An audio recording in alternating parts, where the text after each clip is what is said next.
A young boy vanished during a peaceful family picnic. Years later, his mother stumbles upon an old camera with chilling photos, and the truth behind his disappearance will keep you on edge until the very end. The morning air was crisp, and the sunlight spilled through the trees like golden lace as the Morgan family pulled into the grassy clearing of Lake Pinewood. It was supposed to be the perfect day, a Saturday picnic filled with laughter, fresh air, and no distractions. Rachel Morgan stepped out of the SUV, stretching her arms with a relieved sigh, her auburn hair catching the light. Her husband, Tom, popped the trunk and began pulling out the cooler while their 10-year-old son, Ethan, bolted from the back seat with boundless energy. "Slow down, bud," Tom called, laughing as Ethan charged toward the lake with a stick in hand, pretending to be a warrior defending a castle. Rachel watched her son with a soft smile, her heart swelling at the sight. It had been a rough year. Tom had been working longer hours, and Rachel had taken time off from her freelance writing to care for her ailing mother. But today was meant to be a reset, a reconnection. Just the three of them. No phones, no screens, only nature. They set up their picnic blanket near the lake's edge, where the water mirrored the sky, and the scent of pine was strong and grounding. Tom unpacked sandwiches and fruit, while Rachel handed Ethan a pair of binoculars. "Go find us some eagles," she teased. With a grin, Ethan ran off into the woods, just far enough to stay in sight. Minutes passed. The family ate and chatted, and Rachel took out her camera to snap candid photos. Tom cracked open a soda and leaned back on his elbows. "Feels like we're finally breathing again," he said. Rachel nodded, then glanced up to check on Ethan. But he wasn't there. She stood up, scanning the clearing, the edge of the woods, the trail leading toward the old ranger's cabin. "No Ethan." "Ethan," she called, casually at first, then louder. "Ethan." Tom stood too, now alert. "He was just here," he said, looking around. They walked to the edge of the trees, calling his name, expecting a shout or laugh in return. But there was only silence. Rachel's heart began to pound. She pushed through the underbrush, calling again and again. Tom ran to the nearby hiking trail, asking a passing couple if they'd seen a boy in a red hoodie. They hadn't. No one had. Panic set in like a cold wave. Within 15 minutes, they had alerted the park rangers. An hour later, the forest was filled with search teams, dogs, and helicopters circling above. Rachel clutched Ethan's favorite cap, which she found near the lake, her hands trembling. Night fell, and still no trace. The search continued for days. Hundreds of volunteers combed the woods. Divers searched the lake. Flyers went up in every town within 50 miles. But no clues emerged. No footprints, no clothing, no witnesses. It was as if the forest had simply swallowed Ethan whole. Rachel spiraled into grief. The house grew quiet. Tom withdrew into work, his silence unbearable. The world moved on, but Rachel couldn't. She kept Ethan's room exactly as he'd left it, and every night she sat by the window, hoping, waiting, praying. But there was no Ethan. 5 years had passed since that tragic day at Lake Pinewood, and though the seasons had changed and the world had moved forward, Rachel Morgan's heart remained frozen in time. Her house, once full of color and the chaos of childhood laughter, had turned into a museum of grief.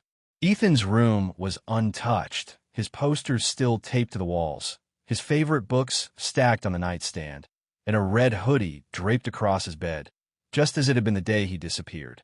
Some nights, Rachel would sit at the edge of the bed and run her fingers across the folds of the fabric, imagining he'd just been here a moment ago. Tom had left 2 years after the disappearance. Their shared sorrow became a chasm too wide to cross. He tried to cope by shutting everything out, work, feelings, even Rachel. Eventually, he packed a bag and left a note that simply read, "I can't live like this anymore." Rachel didn't blame him. Everyone processed pain differently. For her, staying was not just about clinging to hope. It was a promise to Ethan that she wouldn't stop looking. Rachel spent her days searching. She created a blog, Finding Ethan, where she posted updates, theories, and old photos. She scoured true crime forums, interviewed hikers and campers, and followed every anonymous tip, no matter how far-fetched. Most led nowhere. Every false lead deepened the ache, but still, she persisted. Then, on a cold spring afternoon, everything changed. Rachel had been sorting through donations for a local shelter when an older man approached her at the edge of the community center's lot. He looked like a hiker, flannel shirt, sun-weathered face, and a backpack slung over one shoulder. He said his name was Dale and that he often walked the perimeter trails around Lake Pinewood, even venturing deep into the less-traveled areas. "I found something odd a few weeks ago," he said, digging into his bag. "Didn't think much of it until I saw your missing posters again." From the pack, he pulled out a battered old camera, scratched and dirty, but intact. Rachel's breath caught. She took the camera slowly, her fingers trembling. "I found it near the northern ridge," Dale added. "Kind of wedged under a rock, like someone tried to hide it or it fell there by accident." Rachel whispered a stunned thank you and took the camera home with her, her mind spinning. It was a cheap disposable model, similar to the kind she used to buy for Ethan whenever they went on nature walks. Her hands moved with frantic urgency as she pried it open and removed the film, then drove straight to the only photo shop in town that still developed old negatives. The technician promised to have them ready by the next afternoon. Rachel barely slept that night. When she picked up the envelope the following day, her hands shook as she opened it. There were 12 photos inside, most blurry or underexposed, but 3 were unmistakably clear. One showed the lake from a high ridge. Another depicted a campfire surrounded by makeshift wooden shelters. But it was the third that made Rachel collapse to her knees. In the center of the photo stood a boy, thin, pale, with a mop of brown hair falling across his forehead. He looked straight at the camera, his expression a mixture of fear and hope. It was Ethan. Older, changed, but undeniably her son. Rachel's breath came in short gasps as she clutched the photo to her chest. Tears spilled down her cheeks. After 5 years of silence, 5 years of aching loss, she finally had something real. Proof. He was alive. He had to be. She looked again at the background, the trees, the strange shelter, the fire pit, and then at the edge of the frame, where a blurry figure stood watching. A tall man in a dark jacket. A stranger. Her stomach turned. Rachel stood up slowly, heart pounding, and whispered to the empty room, "I'm coming for you, Ethan. I swear." Rachel clutched the photo like it was a lifeline, her mind whirling with questions, memories, and a flood of emotions that refused to settle. She had stared at Ethan's face in that photo for hours, memorizing every detail. How his hair had grown shaggy, how thin he looked, the way his eyes seemed to silently plead. He wasn't just older, he was changed, like he had been through something she couldn't yet fathom. But the most important thing was this: he was alive. The next morning, Rachel returned to the photo shop, hoping to extract more information. She asked the technician to magnify the background of the images and scan them at high resolution. Maybe there were clues she'd missed. Maybe the landscape, the trees, the shadows, maybe they could point to a location. As the technician worked, Rachel sat restlessly in the corner, her mind racing. That figure standing in the shadows of the last photo. Who was he? Was he watching Ethan? Guarding him? Was he the reason Ethan hadn't come home? The man returned with the enlarged prints. "There's a ridge line here," he pointed out. "Looks like it could be in the northeast quadrant of the forest. Less traveled area, mostly rock and brush. Hard to hike through. You'd need climbing gear for parts of it." Rachel nodded slowly. Her fingers traced the edges of the scanned photos. "That's where I'll start," she said quietly. She drove straight to the sheriff's office, photos in hand, adrenaline flooding her system. The young deputy at the front desk was new, but he'd heard of the case. Everyone in town had. He listened politely as she laid out the photos, pointing to Ethan's face, the background, the mysterious man. But his demeanor changed quickly when Sheriff Langford came out to speak with her. He was in his 60s now, tired eyes, white mustache. He had been the one to lead the original search, and Rachel had met with him dozens of times during those dark early days. His tone was gentle but skeptical. "Rachel, I want to believe this as much as you do," he said, flipping through the photos. "But we've had hoaxes before. People trying to be helpful. others just cruel. And this could be an old photo.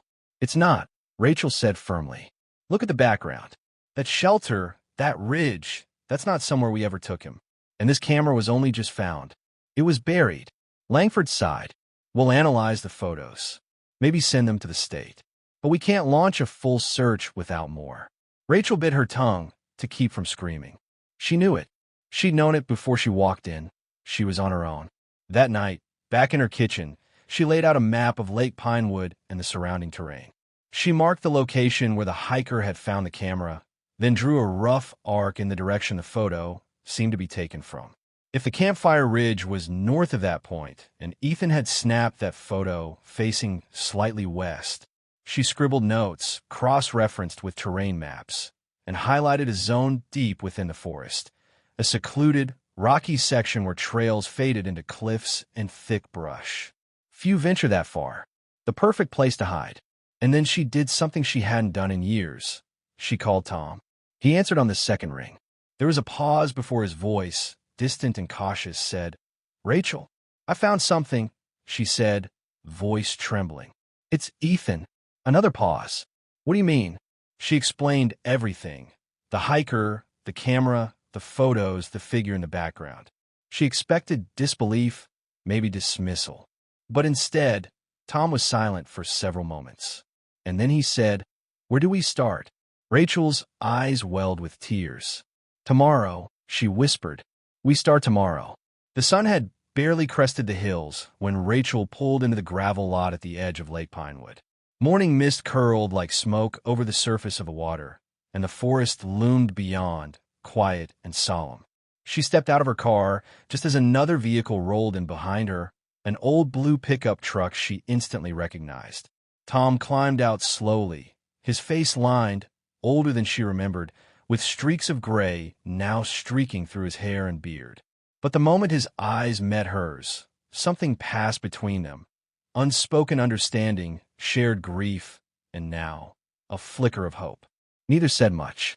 Rachel handed him a copy of the photos. He studied them in silence for a moment before nodding. "He's in there," he said simply. They had packed light but carefully. Hiking gear, 2 backpacks, extra clothes, protein bars, water purifiers, a small camping stove, a flare gun, and Rachel's printed maps with red markings and penciled notes. It had taken her most of the night to narrow down the potential location, using tree lines, the shape of the ridge, and even the time of day based on the shadows in the photographs. It was deep in the northeastern quadrant of the woods, where the trails disappeared and nature reclaimed everything. The first part of the hike was easy, familiar.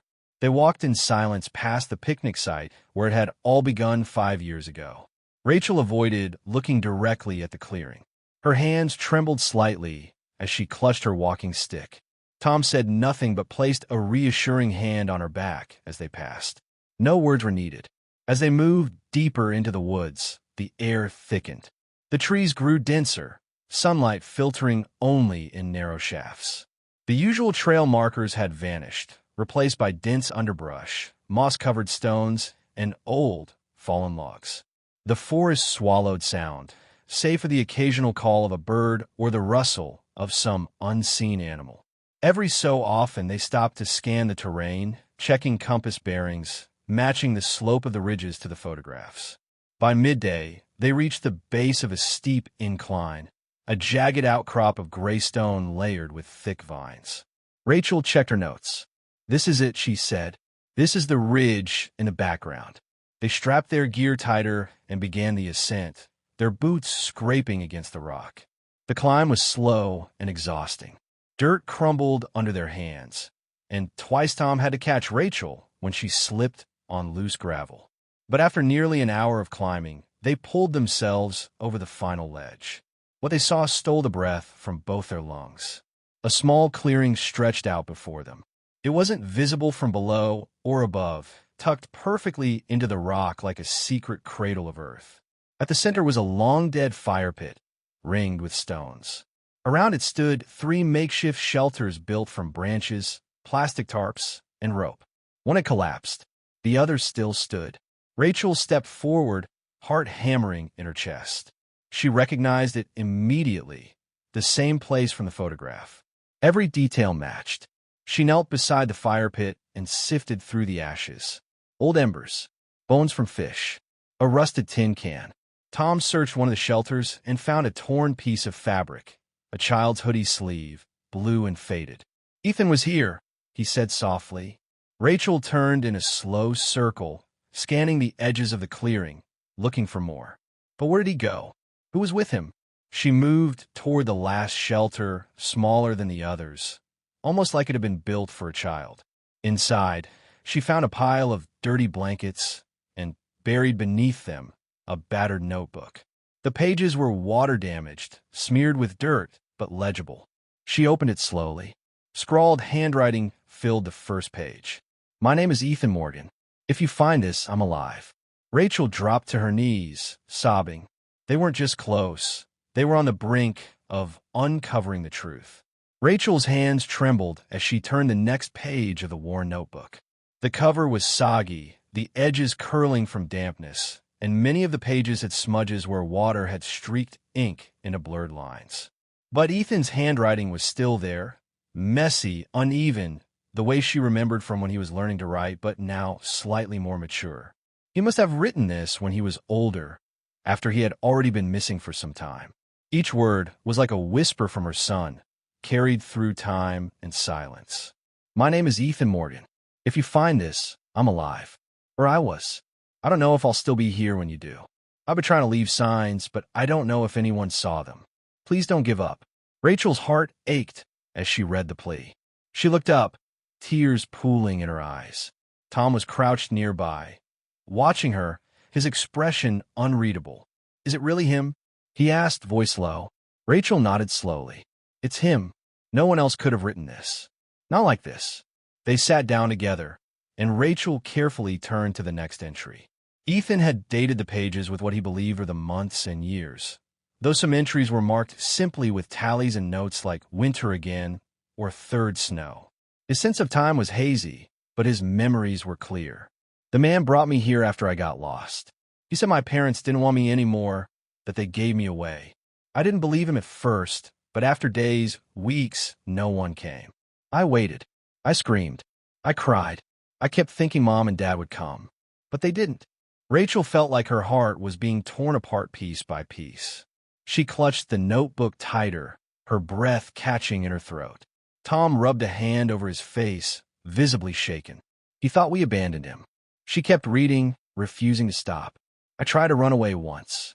I got lost. It was so cold, and I didn't have shoes. He found me and dragged me back. After that, I stopped trying. I started writing, hoping someone would find this if I didn't make it. I don't even know if anyone remembers me." The entries painted a haunting picture of Ethan's life in captivity.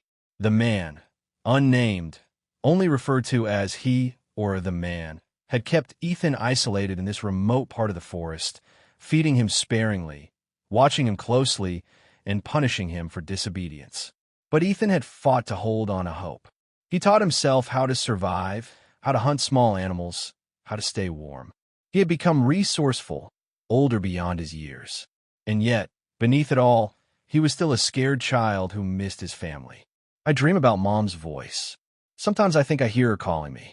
Maybe I'm going crazy, but I still write. I don't want to forget who I am. I'm Ethan Morgan. I'm not gone."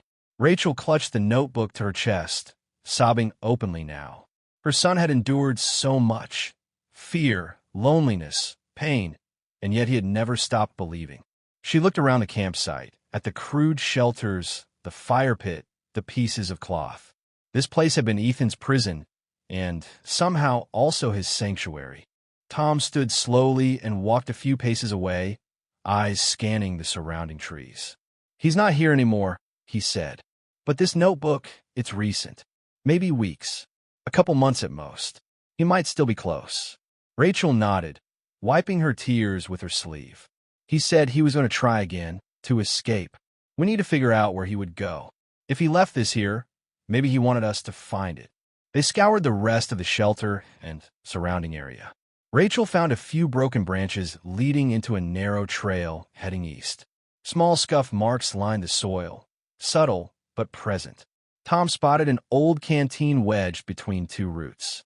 He took supplies, Tom said. He planned this. Rachel looked down at the final entry in the notebook. I think I'm close. I heard voices one night, real ones, not his. If I make it out, I'll keep heading east. Maybe someone will see me. Maybe someone will believe me. If this is all that's left, tell Mom and Dad I never forgot them. Rachel's grip tightened on the book, her jaw set with quiet determination. We follow him, she said. Wherever this leads, we follow. With Ethan's journal clutched tightly in her hands, Rachel felt like she was holding a lifeline, a tether to her son's heart, his voice, his will to survive. The air in the clearing felt different now, charged with a sense of urgency. Her fingers brushed over the final written words again. If I make it out, I'll keep heading east. She and Tom exchanged a knowing glance. They had their direction. Tom crouched near the faint trail, running his fingers along the ground. It's fresh, he said. Maybe weeks old. No overgrowth yet. He moved carefully, but not invisibly. Looks like he went this way. Maybe carrying supplies. Rachel nodded. He wanted us to follow. I know it. They packed up quickly, taking the journal, a few of Ethan's belongings, and marking the clearing on their map. Then, they started along the narrow trail heading east. It wasn't a well-worn path, more like a series of disturbances in the underbrush. Small branches snapped at odd angles. Tiny footprints pressed faintly into patches of moss, and here and there, bits of cloth or fibers clung to bark. Rachel had never been a tracker, but her instincts were sharp, and Tom had spent enough time outdoors to recognize signs of movement. An hour into their hike, they found the first clear sign, a small piece of red ribbon, tied deliberately to a low-hanging branch. Rachel's breath caught. This was his, she whispered. It was on his backpack the day he disappeared. I tied it there so I could find him in a crowd. Tom inspected it and nodded. He left it for you to find. He wants to be found. They continued on, moving carefully. The forest grew denser again, with tall pines crowding the path, their thick canopies filtering out much of the daylight. Birdsong echoed softly in the distance, and a light breeze rustled the treetops. But beneath it all was a silence that felt thick, almost watchful. Soon they stumbled upon another clue. Near the base of a large tree was a flat rock with small carvings etched into it. Childlike, crude. But the shape was unmistakable. A house with smoke coming from the chimney. Next to it, two stick figures. One tall, one small. Rachel traced the carvings with her finger. It's us, she said. He was dreaming of coming home. They pressed on. Further ahead, just before a small ravine, Tom spotted something wedged between rocks. A plastic spoon, scratched and weathered. At first, it seemed insignificant, until Rachel recognized it immediately. It's from his old lunch kit, she murmured. It came with his dinosaur thermos. He must have kept it all this time. As the afternoon wore on, the signs became more frequent. A crushed juice box. A crude arrow made of stones on the forest floor, pointing east. Even a makeshift shelter tucked beneath an overhanging cliff. Abandoned now, but still intact. Inside it, they found a tattered blanket, a pile of pine needles shaped into a bed, and a page torn from a children's book. Rachel carefully picked it up. The image on it showed a little boy flying across the sky, smiling. The page had been folded and refolded 100 times, nearly worn through at the creases. He's been holding on to hope this whole time, Rachel whispered. He never stopped believing. Tom glanced at the fading light. We need to set up camp soon. It's getting late. They agreed to rest for the night near the old shelter, too drained to press on in the dark. As they sat around a small fire, Rachel flipped through the journal again, rereading every word. Each sentence painted a clearer picture of Ethan's emotional world, his resilience, his confusion, his aching need to be loved and remembered. Tom, she said quietly, what kind of man keeps a child hidden in the woods for years? Tom stared into the flames. The kind that's dangerous and smart, but maybe he got careless. Or maybe Ethan outsmarted him. Rachel nodded slowly. Either way, Ethan's finally ahead. He left the signs. He wanted us to follow. As darkness fell over the forest and stars blinked into view above the treetops, Rachel lay awake in her sleeping bag, staring into the night sky. Somewhere out there, Her son was alive. Somewhere, he was waiting or moving still, carving out a path to freedom with nothing but his courage and memories to guide him. Tomorrow, they would find him. They had to. Morning crept through the trees slowly, the sun filtering through the canopy in soft, golden shafts that danced across the forest floor. Rachel sat up from her bedroll, her body stiff, her eyes heavy from barely any sleep. She had lain awake most of the night listening to the forest, imagining every creak or rustle was Ethan's voice or the whisper of him moving nearby. Tom had already risen. He was at the edge of the makeshift shelter, checking the surrounding area with practice comm. When he turned and saw her awake, he nodded and handed her a thermos of lukewarm coffee. "Nothing disturbed the perimeter," he said, "but the trail's still fresh. I think we're getting close." Rachel took a sip and nodded. "I dreamed about him. He was smaller than he is now. 6 years old. We were at the beach. He kept laughing and running away from the waves." Tom looked at her gently. "He's out there, and I think we're finally catching up." They packed quickly and resumed the trail eastward. As they walked, the landscape began to shift. The forest grew denser, but also wilder, untouched. There were fewer signs of animals or hikers. No litter, no old campsites. It was like stepping into a forgotten world. The silence pressed closer now, deeper and heavier, and Rachel began to feel something strange, a prickling at the back of her neck, as though someone were watching. Mid-morning, they reached an old, overgrown fence, rusted and bent in places. Beyond it stood a structure, half hidden by vines and trees.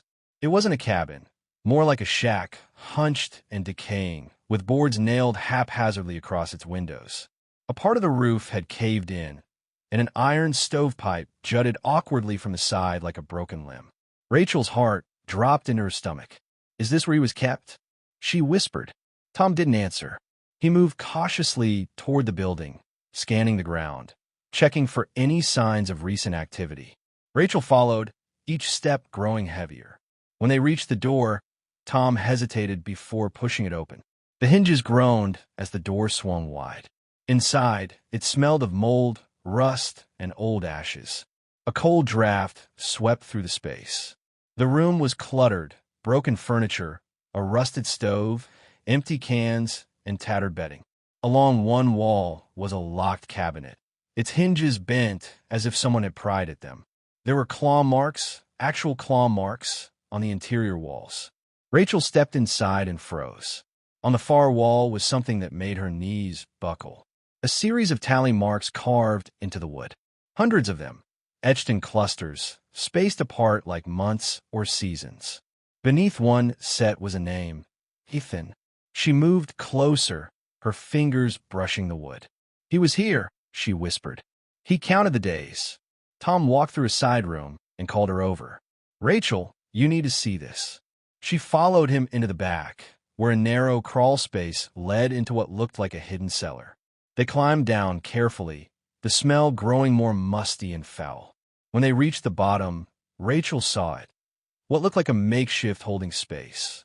A mattress, a bucket, old children's toys scattered across the floor. A tiny, battered bookshelf.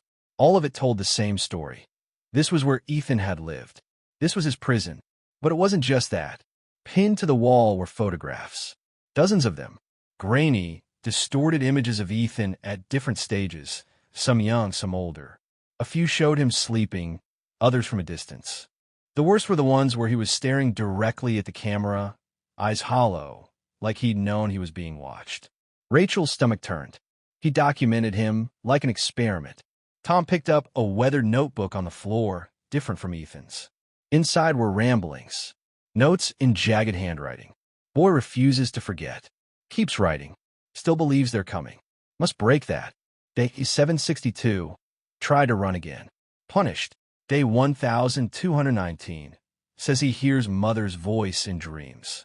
Still clings to that fantasy. Memory too strong. Rachel covered her mouth as horror filled her chest. This man, he wasn't just hiding Ethan. He was trying to erase who he was. Tom's jaw was clenched tight. But he failed. Ethan kept writing. He left clues. He escaped. Rachel stepped back up into the main room. unable to stay in that cellar a moment longer. As she stood in the doorway of the shack, her eyes scanned the forest beyond. She tried to imagine what it had been like for Ethan, the fear, the cold, the loneliness. But more than that, she felt his strength, his resilience. He had endured this, survived it, and he was still out there. Rachel turned to Tom. "Let's go." "He's not far." Tom nodded. "We keep heading east." Together, they left the broken shack behind, walking into the dense trees with fire in their hearts, shadows at their backs, and hope pulling them forward. The air grew colder as they left the shack behind. The shadows among the trees seemed to stretch longer, and the light that filtered through the canopy was thinner, dimmer, as though the forest itself was holding its breath. Every step Rachel took felt heavier, but her resolve never faltered.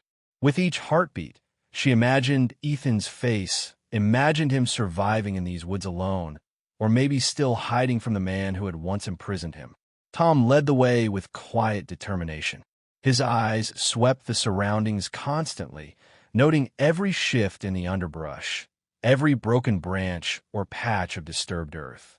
They had entered a part of the forest untouched by human feet for years, maybe decades. No trails, no signs of civilization. Only the raw, unyielding wild.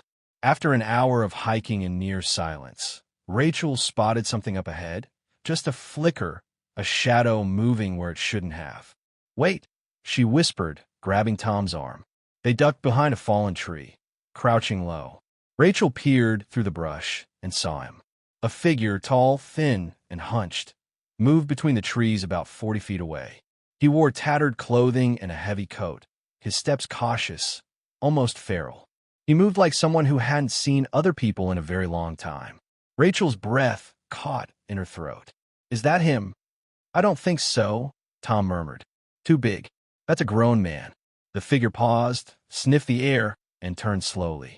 Even from a distance, Rachel could see the wildness in his eyes that darted around like a hunted animal. The man stepped forward into a shaft of light, revealing a gaunt face, tangled beard, and skin weathered by years of exposure. Then his gaze landed on them. Rachel and Tom froze. The man let out a startled grunt, then turned and bolted into the woods. Tom didn't hesitate. "Stay here," he called as he took off after him. "No," Rachel shouted, already on her feet. "I'm coming with you." They chased the stranger through the underbrush, dodging branches and leaping over roots. The man was fast but clearly weakened. After several minutes, he stumbled and fell hard, landing in a tangle of briars. Tom reached him first, grabbing his arm before he could scramble away. Rachel followed close behind, heart pounding. "Let go of me!" the man shrieked, flailing wildly. "I didn't do anything. Leave me alone." Rachel knelt beside him. "We're not here to hurt you," she said gently. "We just want to talk." The man panted, his wild eyes darting between them. "Who sent you? Was it him? Is he back?" Rachel's breath caught. "Who?" "The man, the one who brought the boy. He used to come through here, always watching, always angry." Rachel's blood turned to ice. "You saw the boy?" The man nodded frantically. "Years ago. Little thing. Quiet. Looked scared all the time. The man kept him hidden. Wouldn't let him speak." Tears sprang to Rachel's eyes. "Where did they go? Do you know where they went?" "He had a place deeper in the woods. A camp. But then one day, the boy was gone. I heard shouting. Then silence. The man left soon after, never came back." Tom leaned closer. "Can you show us what his camp is?" The man hesitated. I can try, but it's dangerous. Even the animals don't go there." Rachel reached into her pack and handed him a water bottle and some jerky. "Please, we just want to find our son." The man drank greedily, his hand shaking. Then he nodded. "Okay, I'll take you." But we go slow, and we stay quiet, with the stranger now guiding them. Rachel felt a new wave of tension building in her chest. The truth was close, so close she could taste it. But with each step, the questions deepened. Who was this man who had kept Ethan hidden? Why had he vanished? And most of all, was Ethan still alive? As they walked deeper into the forest, led by a man who spoke in riddles and trembled at the mere mention of the past, Rachel clung to one thing: hope. because even in the darkest places, her son had left behind light, and she would follow it to the very end. The sun had begun its slow descent behind the treetops by the time they reached the edge of a shallow ravine, blanketed with moss and shadow. The stranger, who had finally told them his name was Micah, stopped at the top and pointed downward, his finger trembling. "There," he whispered, in the hollow between those stones and trees. That's where he stayed. Rachel stared into the gully, her breath catching. Nestled at the base of the ravine was a clearing, barely visible beneath the overgrowth. A crude camp had been assembled there, old canvas tarps tied between trees, the skeleton of a tent, and remnants of a fire pit long extinguished.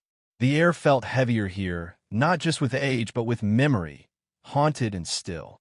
Tom went first, carefully descending the slope.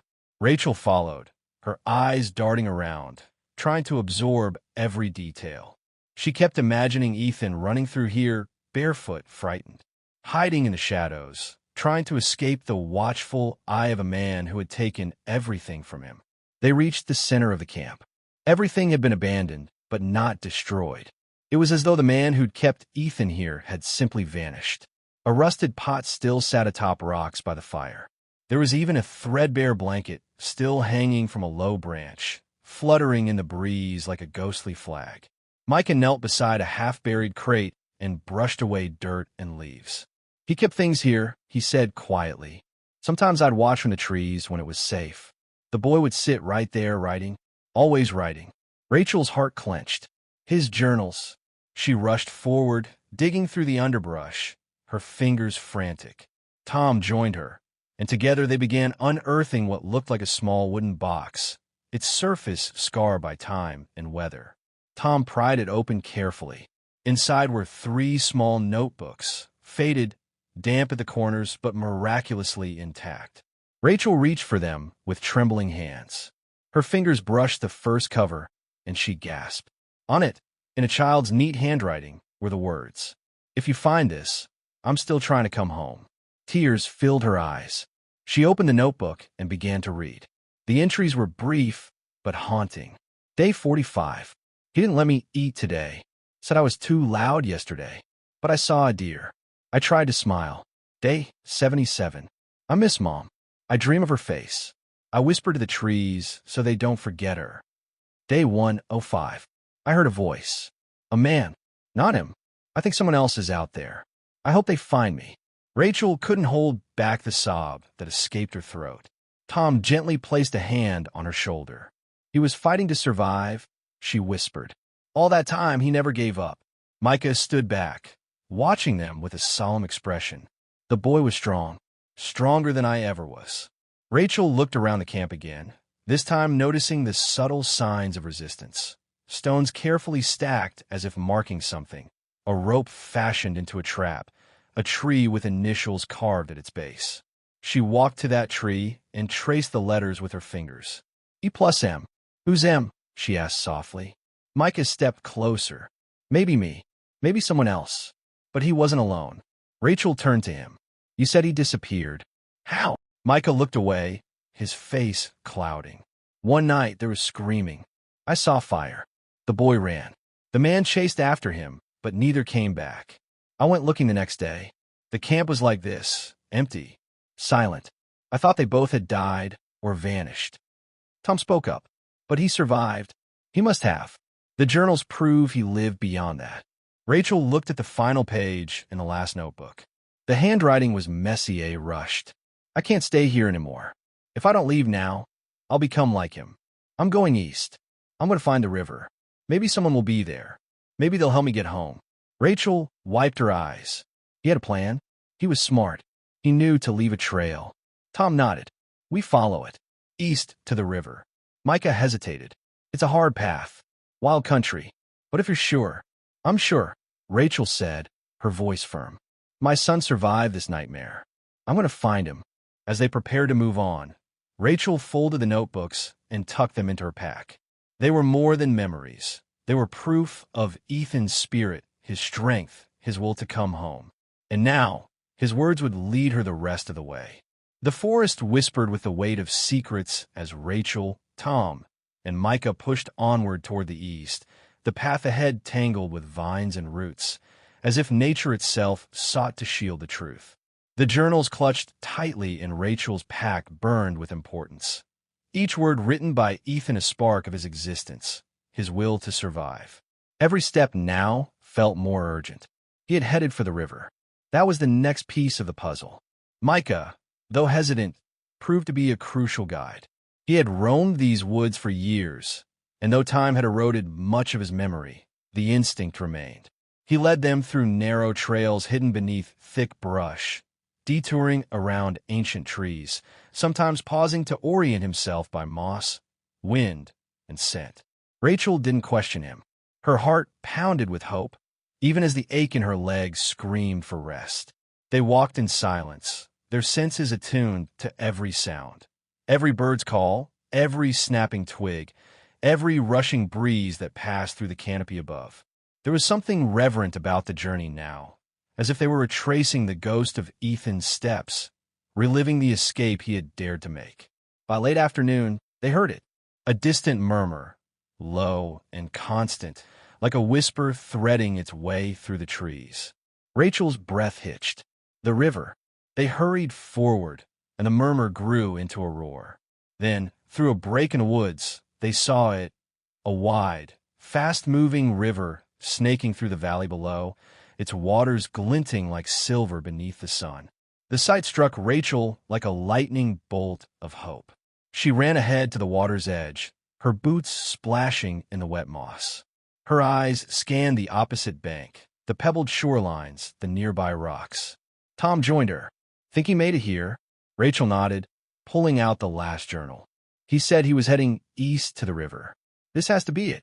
Micah stood a few paces behind them. His eyes narrowed as he took into view. "There's a spot upstream," he said quietly. "Shallow crossing. If the boy wanted to get away fast, that's where he would have gone."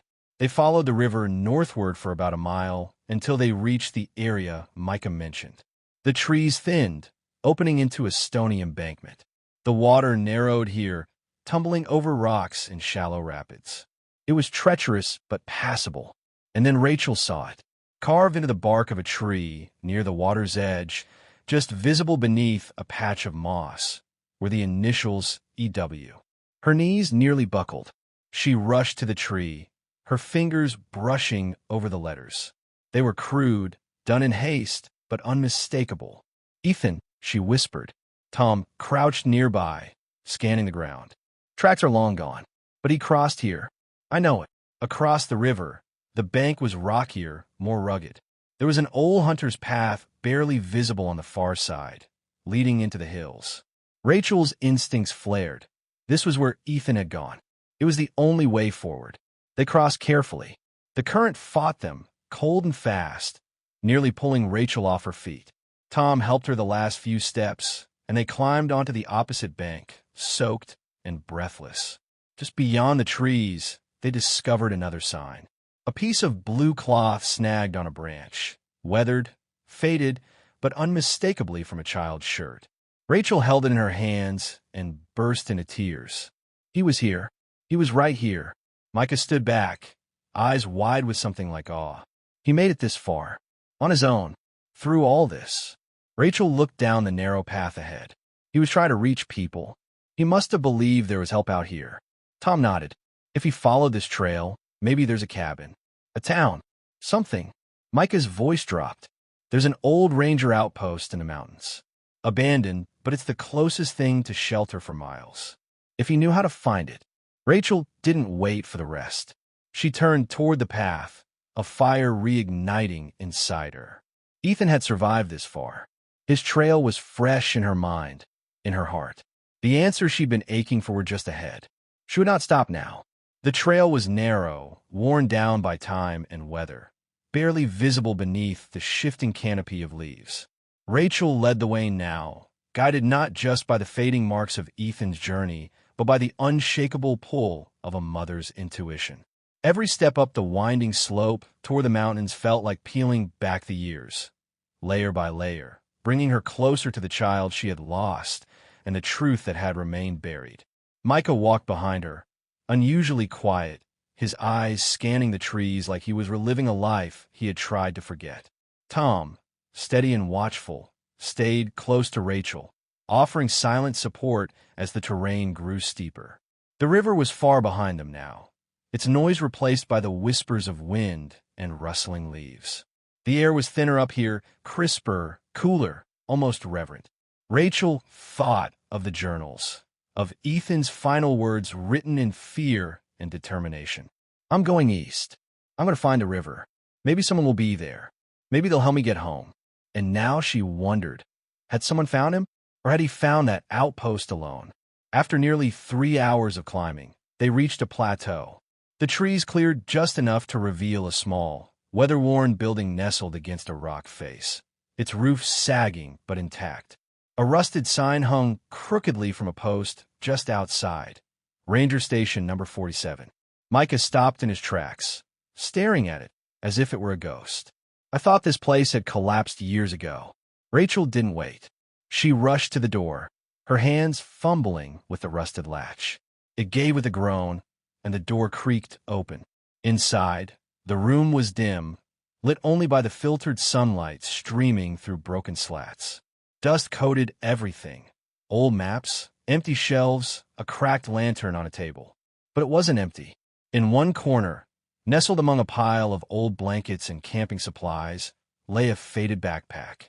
Small, blue, torn at the seams. Rachel's breath hitched. She dropped her knees and unzipped it, her fingers trembling. Inside were the remains of a life paused, a child's drawing, folded and smudged, a plastic whistle, a cracked flashlight, and another notebook. She pulled out slowly. It was thicker than the others, the pages slightly warped by time. The first page read, "I made it. I think I'm safe." Rachel's fingers shook as she turned the pages. Day 3. I found food in a cabinet. Stale, but it's something. I sleep on the floor. I dream of Mom. Day 7. There's a radio here. It doesn't work, but I try anyway. Every morning, I say my name. Ethan Walker. I'm at a ranger outpost. Please help. Day 14. I think someone heard me. The radio made a sound back. I'm scared to hope, but I keep trying. Tears spilled freely down Rachel's cheeks. She pressed the notebook to her chest, overwhelmed by the magnitude of what her son had endured. Tom gently picked up the radio on the desk. "This thing's ancient," he muttered. "But maybe it did work just enough. Maybe someone heard him back then." Micah walked over to the bunk in the corner, kneeling beside it. There were scratch marks on the wooden post, a child's attempt to count days. Dozens of them. "He lived here," Micah whispered. "For a long time." Rachel stood, looking around the space as if trying to breathe in the pieces of her son that still lingered. His drawings, his journal, his quiet courage, they were all proof. Not only had Ethan survived the horror of captivity, he had found a way to build hope again, to believe in rescue. But then a chill swept through her. If he had made it here, why hadn't he come home? Tom must have been thinking the same thing. If he was here this long, he said carefully, something must have happened, something that kept him from leaving. Rachel's heart squeezed. She refused to think the worst. Not now. Maybe he was waiting. Maybe he left and couldn't find help. Maybe he's still out there. Micah stepped outside, peering into the distance. There's an old fire tower 2 miles from here. Higher ground. If he wanted to send a signal, that's where he'd go. Rachel clutched the notebook tighter. Then that's where we're going next. She looked once more around the outpost, this fragile, sacred place where her son had once found shelter, and whispered into the stillness, "I'm coming, Ethan. I'm getting closer." And with that, they set out again, the fire tower rising like a beacon in the mountains, and the next chapter of the mystery waiting just beyond the trees. The trail from the ranger outpost to the old fire tower wound through a dense patch of forest, each bend in the path growing narrower and more treacherous. The underbrush clawed at their legs, and the air was laced with pine and the thick scent of damp earth. Rachel, Tom, and Micah moved in silence, the only sound the soft crunch of their boots and the quiet creaking of trees shifting with the wind. Rachel clutched Ethan's notebook tightly to her chest, reading and rereading the final entries with each short break they took. There were messages of hope, desperation, and courage written in a young boy's handwriting. Proof that Ethan had not only survived but had tried to reach someone. And according to his final entry, he had spotted the fire tower in the distance and believed it could hold the key to his rescue. If I can get to the top, one entry read, maybe someone will see me. Maybe I'll light a fire. Maybe Mom will come find me. That single sentence now echoed in Rachel's mind with every step. After nearly an hour of climbing, the forest thinned and the sky began to open up. The trees became shorter, the undergrowth sparser, and the slope sharper. And then, just beyond a steep incline, the tower appeared, tall, skeletal, and weather-beaten, rising above the treetops like a forgotten sentinel. The fire tower had seen better days. Its rusted metal legs groaned in the wind, and the wooden steps, spiraling up to the observation deck, looked brittle with age. But it still stood, defiant against the passing of time. Rachel's heart pounded. "This has to be it," she said, her voice thick with emotion. They approached cautiously. At the base, Rachel noticed something that made her heart clench. A pile of small, blackened rocks arranged in a circle, an old fire pit. Half-burned sticks still rested inside.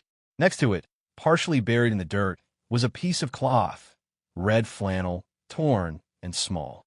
Tom knelt beside it. "He was here," he said quietly. "He made a fire. He tried to be seen." Rachel didn't wait. She grabbed the rickety railing and began to climb the tower, her hands shaking as she gripped each step. The wood creaked dangerously under her weight, but she pushed forward, driven by the image of her son looking out over the forest from above, hoping someone, anyone, would come. At the top, she stepped into the small enclosed lookout. The glass windows were cracked or missing altogether. The view, however, was breathtaking. Rolling hills, vast forest, and the river cutting through it all in the distance. For a moment, she imagined Ethan standing there, his small frame silhouetted against the morning light, watching for help that never came. And then she saw it, etched into the wooden frame of the window, almost hidden by grime and age. "Ethan W. was here. I'm still alive." Rachel pressed her fingers to the carving, tears slipping down her face. He had reached this place. He had waited. He had believed in her. Micah and Tom joined her moments later. Micah looked around, his eyes full of memory and awe. From here, he could have seen smoke for miles, maybe even towns on a clear day. Tom pulled out a flashlight and shone it into the corners of the shack. Dust, debris, and a worn blanket in the corner, one of the old ranger-issued types, faded and riddled with moth holes. "He stayed here too," Tom murmured. "Long enough to try." Rachel turned slowly, her gaze sweeping the horizon. If he saw no one, if no one came, where would he have gone next? Micah scratched his beard thoughtfully. "There's only one real place out here. Further north, old survivalist land. Some cabins, off-grid types. Not many people go there. But a determined kid. Maybe he thought someone there would help." Rachel looked down at the forest sprawling below them. The pieces were falling into place, each location a breadcrumb, a clue from a boy who refused to give up. He had crossed the river. He had found the outpost. He had climbed this tower. And then he had gone even further. Rachel knew, without a doubt, she was following her son's exact path. And she was getting closer. She took one final look at the carving in the wood, then turned to the others. "We go north." As they descended the tower, the wind picked up slightly, rustling the trees and carrying the faint scent of smoke on the breeze. It was probably nothing, just the forest breathing. But to Rachel, it felt like a whisper, a voice from the trees, a message carried on the wind. Keep going. The path heading north was rough, wild, and rarely traveled. No maps detailed this stretch of land anymore. It existed outside of common routes and tourist trails. Rachel, Tom, and Micah pushed forward, guided by instinct and the puzzle pieces Ethan had left behind. Every clue thus far had felt like a whisper in the trees, pulling them onward. Micah's knowledge of the terrain became invaluable now. His past, once a burden he tried to bury, became a compass. If he went north from the fire tower, he said, pushing through a curtain of thick branches, there's a valley tucked between two ridges. It was used by preppers back in the day, off-grid folks, some friendly, some not. We stayed clear of them unless we needed something badly. Would a kid have made it there? Rachel asked, her voice low, hope wrestling with fear. If he was smart, and he clearly was, he would have followed the animal tracks. They all lead to water, and the creek winds right through that valley. They camped that night under a sparse canopy, surrounded by the haunting stillness of the wilderness. The forest here seemed different, more isolated, older, untouched by time. Rachel sat by the small fire, Ethan's last notebook in her lap. She flipped to the final entries again. The fire didn't work. I waited for 2 more days. The sky stayed quiet. But I can't stay. I'm going to follow the sound of the creek. There has to be someone out there. Rachel closed her eyes. You kept going, baby. You didn't stop. You believed someone was out there. By morning, a dense fog had settled in the trees, making everything feel eerie and dreamlike. As they trekked deeper into the forest, Rachel began to notice subtle signs, scratches on bark, a trail of smooth stones deliberately placed, and once a torn piece of fabric tied to a branch, fluttering gently in the breeze. She rushed to it.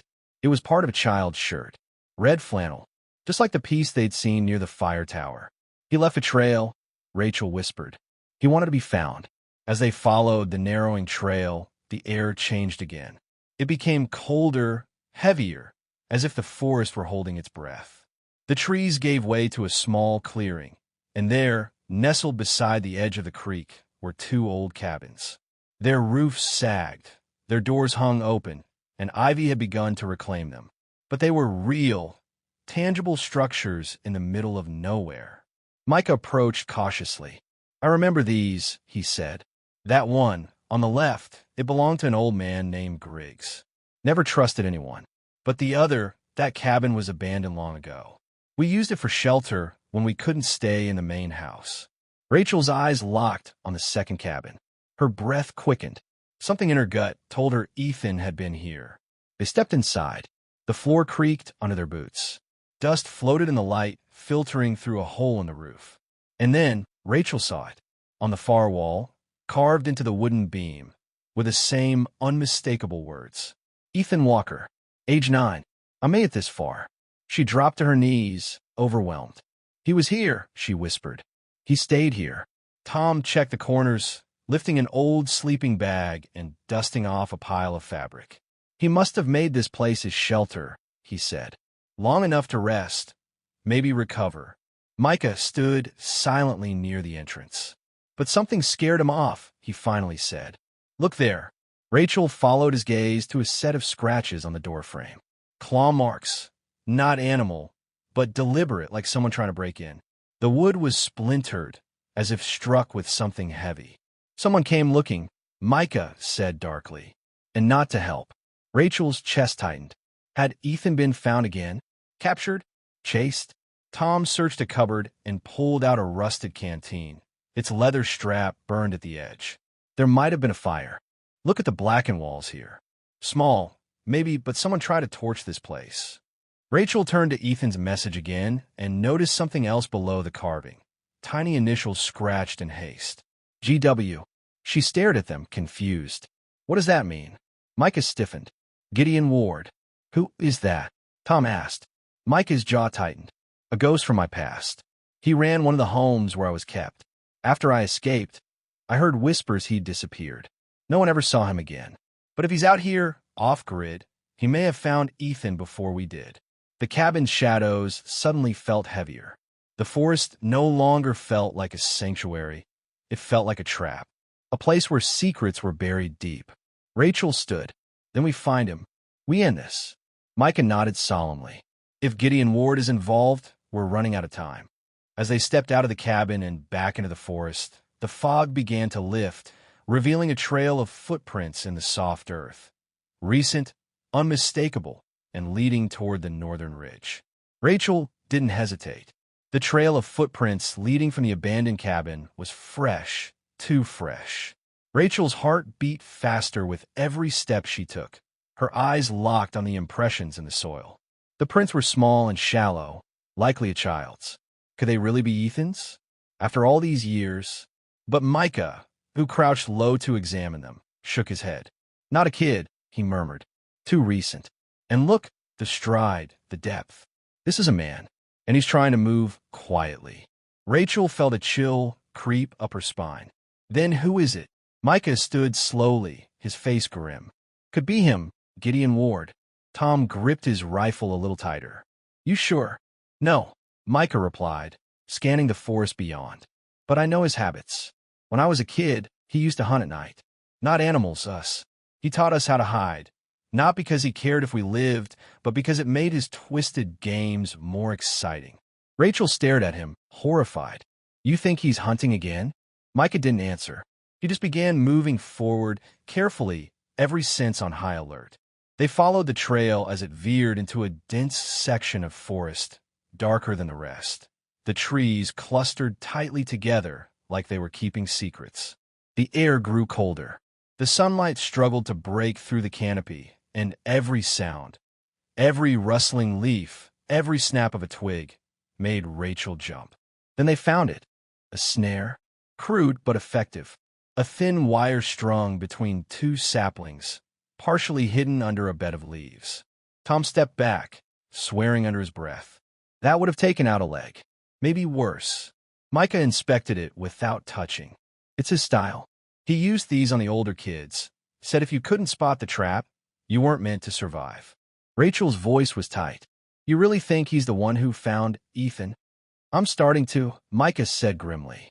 "And if he did, then Ethan either escaped him or—" "No," Rachel cut in firmly. "He's alive. I know it. If Ethan escaped once, he can do it again. He's smart, brave. He's mine." They moved more cautiously now. The traps became more frequent. A wire loop hung from a tree branch, clearly meant to grab someone by the neck.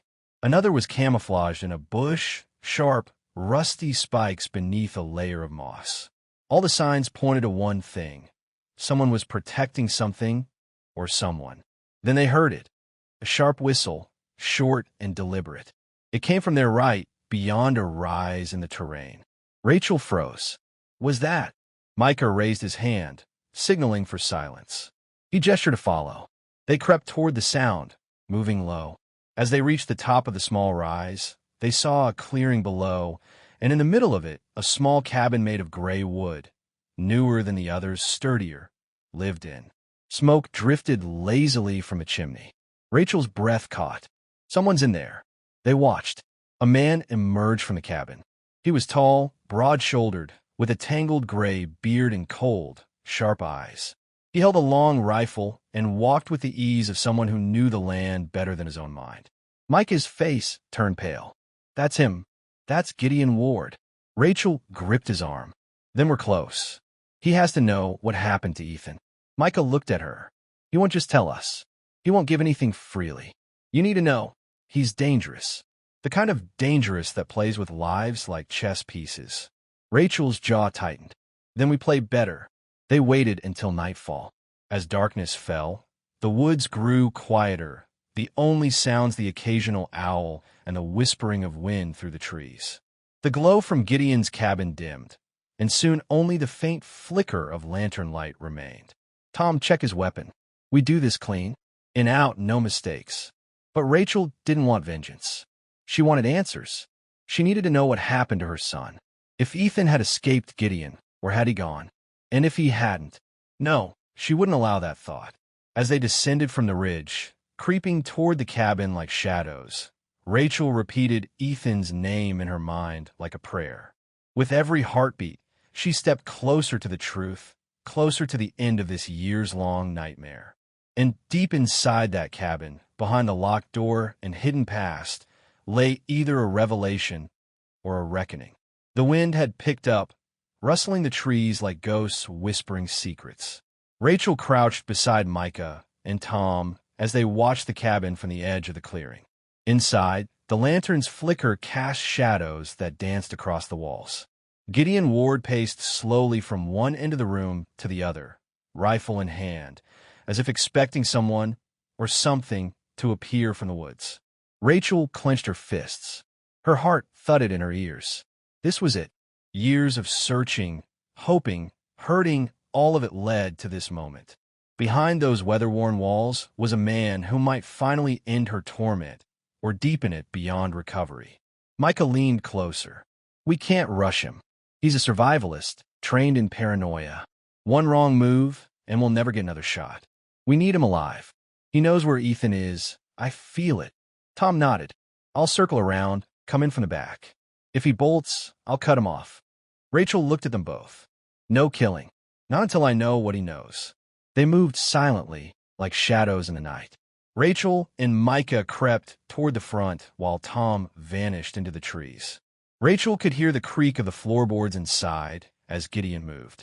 She reached the door, took a deep breath, and then kicked it open. Gideon spun, rifle raised, but Micah was faster. With a swift motion, he knocked the barrel upward, and the shot blasted harmlessly into the ceiling. Rachel rushed in behind him as Tom burst through the back door, gun trained on Gideon's head. Don't move, Tom barked. Gideon froze, breathing heavily. His eyes scanned the room, calculating. You people don't know what you're messing with, he growled. You shouldn't have come here. Rachel stepped forward, voice trembling but firm. Where is Ethan Walker? Gideon narrowed his eyes. Ooh, my son. He went missing in these woods years ago. He was 9. He left clues, photos, carvings, his name etched in wood. We tracked him here. To you. Gideon's eyes flicked to Micah. Recognition. A long silence followed. I remember you, he muttered, nodding at Micah. You were the quiet one, the one who ran. Micah didn't blink. And you're the monster who hunted children for fun. Gideon smiled, dark and cold. I didn't hunt them. I tested them, toughened them. Some of them thrived.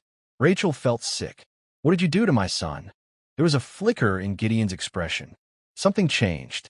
For the first time, his bravado cracked. He looked unsure. You mean the boy who set the fire? He asked. The one who got away from the tower? Rachel stepped closer. Yes, that was Ethan. Gideon hesitated. I didn't catch him. I tried. He was fast. Smart. Too smart for a kid. Made his way north. Left me a trail of tricks and traps. I watched him for weeks. He found one of the old shelters. I tried to approach. He vanished.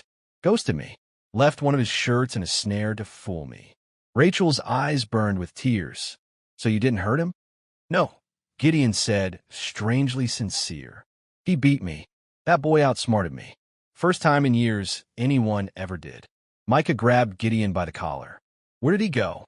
Gideon didn't resist. There's a community. Off the ridge, past the dead riverbed. Old commune. Closed off, self-sustaining. I haven't been there in years. But I heard voices. Saw smoke.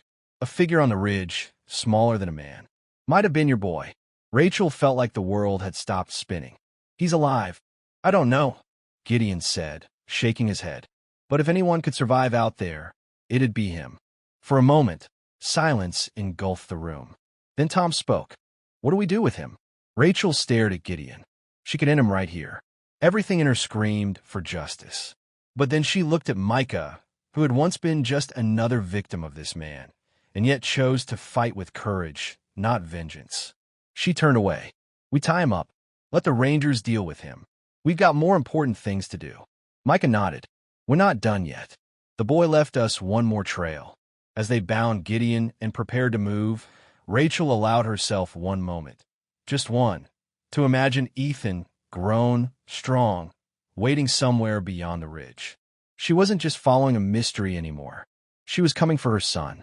The first light of dawn slipped through the trees as Rachel, Micah, and Tom pressed forward toward the ridge Gideon had spoken of. They moved quickly, the cold morning air clinging to their skin, but Rachel hardly noticed. Her heart beat like a war drum inside her chest, each step carrying her closer to the possibility that her son, her Ethan, might still be alive. Micah led the way, his movements instinctual, his eyes scanning the trail for signs most people wouldn't notice. Broken twigs, disturbed leaves, faint footprints that hinted someone else had traveled this path not long ago. Tom brought up the rear, ever watchful, rifle in hand, checking their surroundings with the trained caution of someone who knew how quickly peace could turn to chaos. After 2 hours of silent hiking, they crested the ridge. And there it was, Nestled in a shallow valley on the other side, hidden beneath the thick cover of trees and brambles, stood the remains of a forgotten commune. It looked like something from another era. Half a dozen wooden structures, most of them collapsed or covered in moss, with only one larger building still standing. A tangle of garden beds lay overgrown nearby, and a hand-pumped well stood crookedly in the middle of what must have once been a central gathering space. Rachel inhaled sharply. This place, it's like time forgot it. Micah nodded, crouching to study the ground. And yet, someone's been here recently. He pointed to faint signs, bare patches of earth under the well pump, a trail of worn steps leading toward the intact building, and the unmistakable glimmer of smoke curling faintly from a barely visible chimney. Tom raised his rifle, whispering, "If someone's inside, they already know we're here." Rachel's voice was steady. "Then we knock." But when they approached the building, they didn't need a knock. The door creaked, opened slowly from inside. A figure stepped out, a woman in her 60s, her face weathered but alert, her gray hair tied back in a tight bun. She carried no weapon, only a look of quiet defiance. Behind her, shadows moved in the gloom of the cabin. "You're not the first to come looking," she said, her voice low and even. "But you may be the first who deserves answers." Rachel's breath caught. "Do you know Ethan Walker?" The woman tilted her head. "I know of him. He came through here. Years ago. A boy with eyes that had seen too much. He was clever. Wounded but not broken. Is he still here?" Rachel took a step forward. The woman hesitated. "No. He stayed a while. We helped him. He helped us. But he left about 6 months ago. Said he needed to find something. Or someone."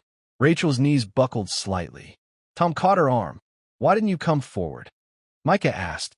"Tell someone he was alive?" "We're off the grid by choice," the woman said. "We don't trust the world that hurt us.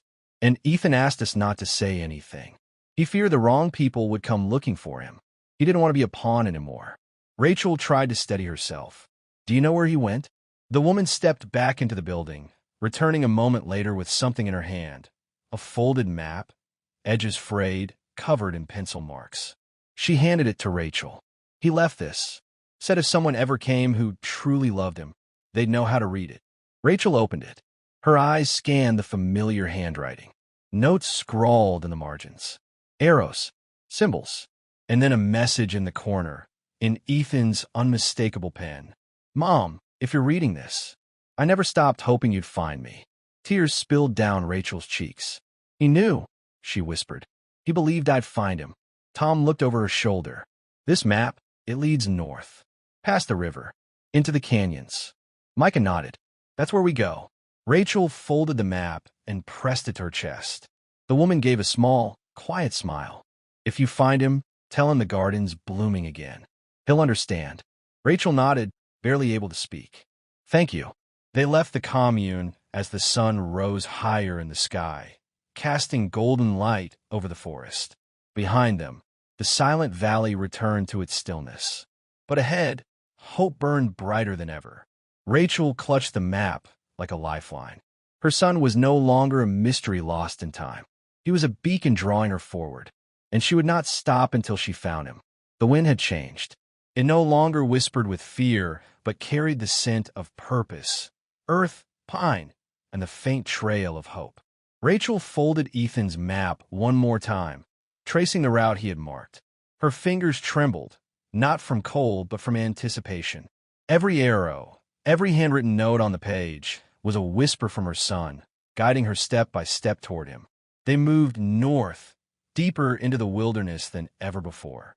The trees grew denser, the paths more treacherous. The river they reached 3 days later was fast-moving and colder than ice, but they crossed it chest-deep in rushing water, clutching their gear above their heads. Rachel never complained. She had a map, a message, and a mother's resolve that nothing, no wild terrain, no exhaustion, could shatter. Micah was quieter than usual, often walking ahead, scanning the terrain with that survivor's vigilance carved into him by years of hardship. Tom followed behind, checking their trail, always prepared for the worst. But Rachel, she followed the map. Her eyes darted from path to page to forest, memorizing every clue Ethan had left. The first major marker came in the form of a cliff wall, nearly 50 feet high, with a narrow ledge winding up one side. At the base, Ethan had drawn a symbol, a compass with a broken needle. Below it, a small carving, and he etched into the rock. "He was here," Rachel whispered. "He climbed this." Micah studied the path. "It's dangerous. Loose stones, narrow footholds." Rachel set her jaw. "We climb." And they did.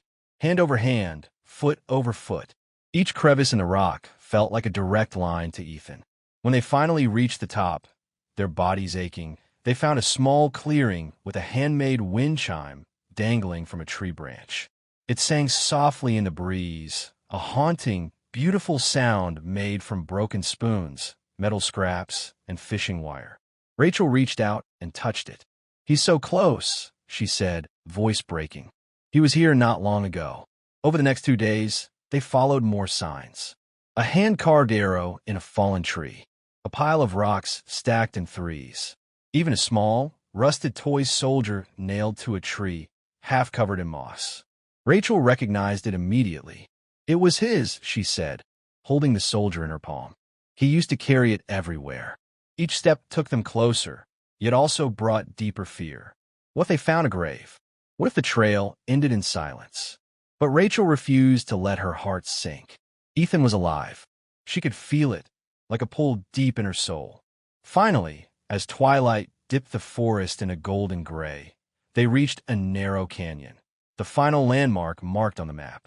A sheer crevice opened between two hills, hidden by thick brush. Ethan had drawn it with a star beside it and a single word: home. They entered the canyon with cautious steps. The walls closed around them, tall and ancient. Vines crawled up stone faces, and the path narrowed until it barely fit the three of them walking in single file. Then they saw it. A shelter, partially built into the rock wall.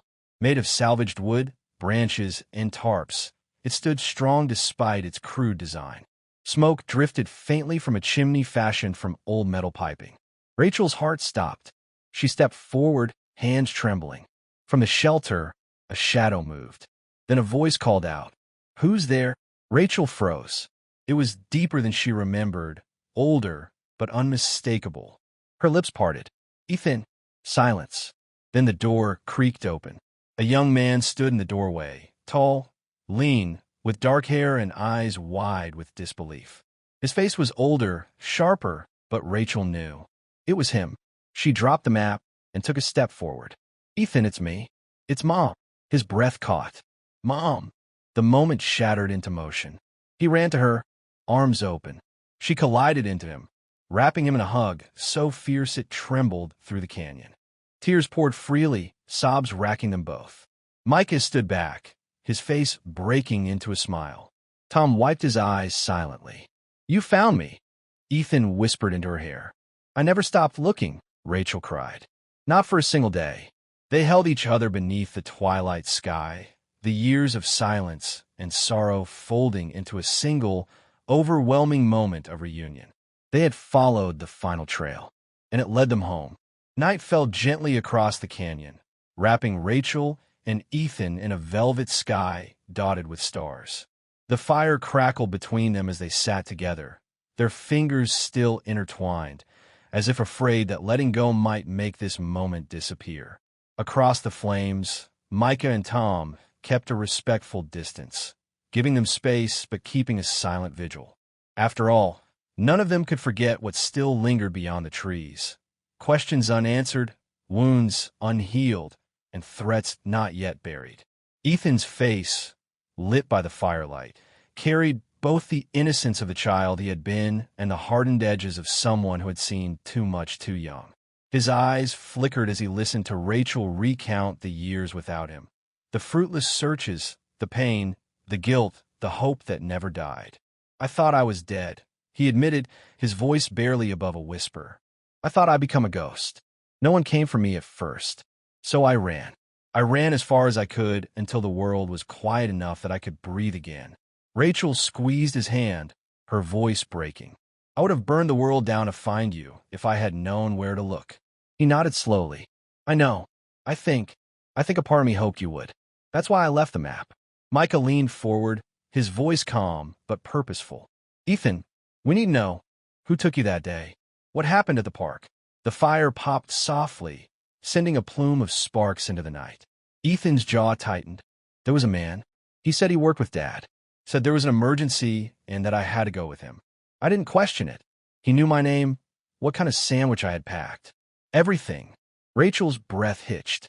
"So it was planned?" Ethan nodded. "He took me to a cabin, locked me in. I was there for weeks. I think he was waiting for something, maybe a ransom or a message. But no one came. Then one day he was gone, just vanished. I escaped and ran. Kept running." Tom's voice was like gravel. "Sounds like a hired abduction gone sideways. Maybe your father had enemies." Ethan's eyes darkened. "He did, and they used me as leverage." Rachel looked down, piecing it all together. "Your father was negotiating a merger. There were rumors, threats. He never talked about it. And then, after you disappeared, he collapsed. Couldn't go on." Micah stepped forward. "If you're willing, Ethan, we can take this to the authorities. They can reopen your case. You'll be safe." Ethan shook his head. "I don't want to go back into hiding. I want the truth out. But I'm not afraid anymore." Rachel placed a hand on his cheek. "You don't have to be. Not anymore." The next morning, they began the hike back together. Ethan was quiet at first, overwhelmed by the return to civilization. But with every step beside his mother, he stood a little taller. As they emerged from the wilderness, the sun rising behind them, the world seemed to hold its breath. News of Ethan Walker's return spread like wildfire. Reporters camped outside Rachel's home. Detectives relaunched investigations. And the photographs on the camera, the ones Rachel had discovered so long ago, became vital evidence, revealing faces, symbols, and locations that tied everything together. Hidden networks, silent partners, a conspiracy long buried. But even as justice rolled forward, Rachel and Ethan focused on something far more powerful: healing. He stayed with her, rebuilding not just their home, but their lives. They planted a garden together in the backyard, just like the one he had helped tend at the hidden commune. Tomatoes, lavender, and wildflowers that swayed in the breeze like forgiveness made real.